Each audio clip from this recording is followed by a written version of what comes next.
Hello દોસ્તો, જય શ્રી કૃષ્ણ. કેમ છો તમે બધા? સ્વાગત છે તમારું બધાનું મારી આજની રસોઈ ચેનલમાં. આજે આપણે બનાવવા જઈ રહ્યા છું સરસ મજાનું પનીર કોલ્હાપુરી. એક પેન લીધી છે, તેમાં 1 ચમચી આપણે તેલ એડ કરીશું અને 1 ચમચી જેટલું જીરું એડ કરીશું. હવે આપણે જે મસાલા બધા સાતરવાના છે તેમાં 2 ચમચી ધાણા, 1 તજનો ટુકડો, 3 ઇલાયચી, 5 લોંગ, લવિંગ એટલે 5 મરિયા અને 3 તીખા સૂકા મરચા, 5 જેટલા કાશ્મીરી સૂકા મરચા અને 2 ચમચી જેટલા તલ લીધા છે અને અડધી વાટકી જેટલું ટોપરાની છીણ લીધી છે અને આ ખસખસ છે જે 1 ચમચી લીધું છે. હવે તેમાં આપણે પહેલા આખા ધાણા અને સૂકા મરચા, તજનો ટુકડો, લવિંગ, મરિયા એ બધી જ વસ્તુને આપણે તેલમાં સારી રીતે સાંતળી લઈશું. હવે આપણે તેમાં ટોપરાની છીણ જે લીધી હતી તે એડ કરીશું અને તેને પણ સારી રીતે સાંતળી લઈશું. હવે તલ એડ કરીશું અને ખસખસ છે તે એડ કરીશું. તેને પાછળથી આપણે એડ કરવાનું. હવે આ બધા મસાલાને આપણે મિક્સર જારમાં ક્રશ કરી લઈશું અને તેની પેસ્ટ બનાવી દઈશું. થોડું પાણી એડ કરવાનું અને તેની પેસ્ટ બનાવી દેવાની. હવે આપણે ટામેટા જે લીધા હતા 5 જેવા તે ટામેટા એડ કરીશું અને 25 થી 26 કાજુ લીધા હતા જેને મેં ગરમ પાણીમાં 10 મિનિટ પલાળી રાખ્યા હતા તે એડ કરીને એની પણ પેસ્ટ બનાવી લઈશું. એક પેનમાં આપણે 2 ચમચી તેલ એડ કરીશું, 1 ચમચી જેટલું જીરું એડ કરીશું.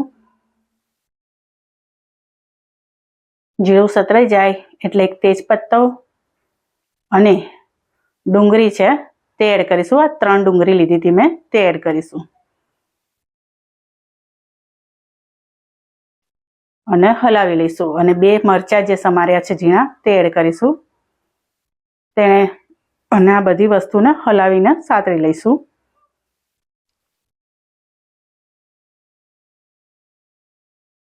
અડધી ચમચી હળદર એડ કરીશું, 1 ચમચી જેટલું લાલ મરચું એડ કરીશું. તેને હલાવી લઈશું અને મિક્સ કરી લઈશું. સારી રીતે મિક્સ થઈ જાય એટલે આપણે જે પેસ્ટ બનાવી હતી મસાલાની બધી મરી ને સૂકા મરચાં બધી એ પેસ્ટ એડ કરીશું અને ટામેટા અને કાજુની પણ જે પેસ્ટ બનાવી હતી તે પણ આપણે તેમાં એડ કરીશું. હવે તેને આપણે બધું હલાવીને મસાલો બધો મિક્સ કરી લઈશું અને ઢાંકીને 15-20 મિનિટ થવા દઈશું.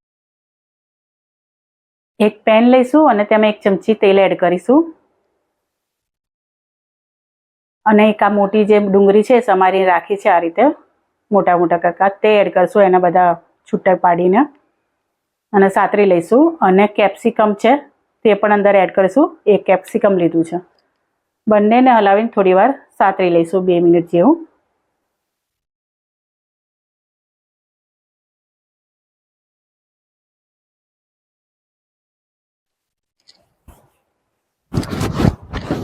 સતરાઈ જાય એટલે તેમાં આપણે પનીર એડ કરીશું. અમે 200 ગ્રામ જેટલું પનીર લીધું છે તેને પણ આપણે સાતરી લઈશું. પનીરને બહુ આપણે સાતળવાનું નથી, 1 મિનિટ એને સાતરી લઈશું.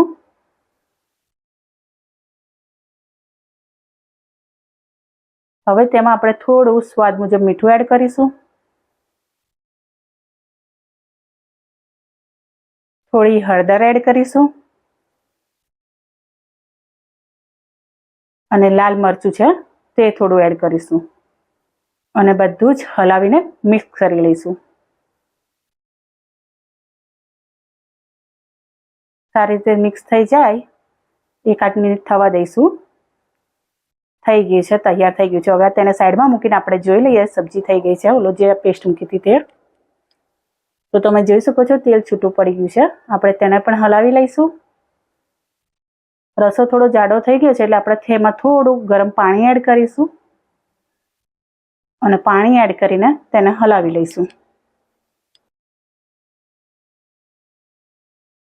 પછી તેમાં આપણે જે તૈયાર કર્યું હતું ડુંગળી, કેપ્સિકમ ને પનીર તે એડ કરી દઈશું. તેને પણ સારી રીતે હલાવીને મિક્સ કરી લઈશું મસાલામાં, પેસ્ટમાં.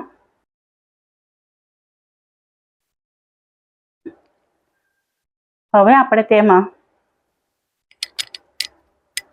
કસૂરી મેથી જે પાવડર છે શેકીને રાખ્યો છે તે એડ કરીશું.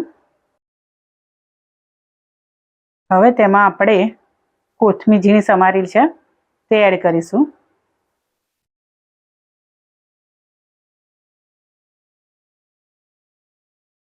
અને અડધી ચમચી જેટલો ગરમ મસાલો છે તે એડ કરીશું. અને ક્રીમ જે મેં બનાવ્યું છે, ક્રીમ છે, તમારી જો ક્રીમ ના હોય તો ઘરની મલાઈ પણ તમે યુઝ કરી શકો છો. આ મેં ક્રીમ લીધું છે તે 5 ચમચી જેટલું હું એડ કરીશ.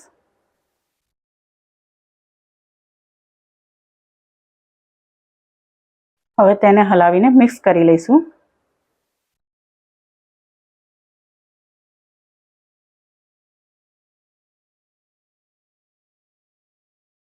અને 1 મિનિટ માટે થવા દઈશું. હવે તેમાં આપણે અડધું લીંબુ એડ કરીશું. જરૂર મુજબ તમારે જે પ્રમાણે ખટાશ છે મેં એ પ્રમાણે એડ કરી શકો છો.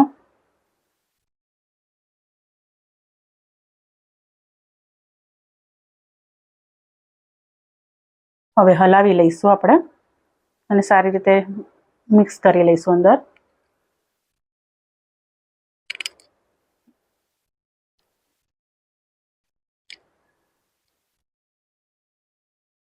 જો તમને લોકોને મારી આ રેસીપી ગમી હોય તો બાજુમાં જે બેલ આઇકન બટન આપ્યું છે તે પ્રેસ કરજો, જેથી આવનારી નવી રેસીપીની માહિતી સૌપ્રથમ તમને લોકોને મળી જાય.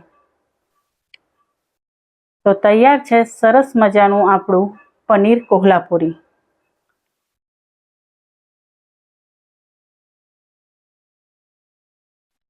તમને મારી આ રેસીપી ગમી હોય તો લાઈક કરજો, શેર કરજો અને સબસ્ક્રાઈબ કરજો. બધાને જય શ્રી કૃષ્ણ.